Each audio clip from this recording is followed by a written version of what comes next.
পিলখানা হত্যাকাণ্ডের বিচার প্রক্রিয়া প্রশ্নবিদ্ধ, তাই এই বিচারে যারা সাজাপ্রাপ্ত হয়েছে তাদের মুক্তি দাবি করেছেন পরিবারের সদস্যরা।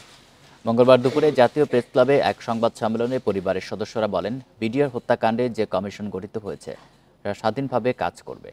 এর মধ্য দিয়ে যারা প্রকৃত দোষী তাদের খুঁজে বের করে শাস্তি নিশ্চিতের দাবি জানানো হয় সংবাদ সম্মেলনে। এতে বিখ্যাত আলোকচিত্রী শহীদুল আলম ও বৈষম্যবিরোধী ছাত্র আন্দোলনের সমন্বয়করা উপস্থিত ছিলেন। তারা বলেন, বাংলাদেশের ইতিহাসে কালো অধ্যায় পিলখানা হত্যাকাণ্ড।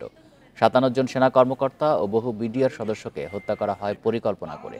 লক্ষ্য ছিল দেশের সার্বভৌমত্বের উপর আঘাত করা। শেখ হাসিনা সহ আওয়ামী লীগের যারা এই কাজে জড়িত ছিল তাদের খুঁজে বের করে শাস্তি নিশ্চিতের দাবি জানানো হয় সংবাদ সম্মেলন থেকে।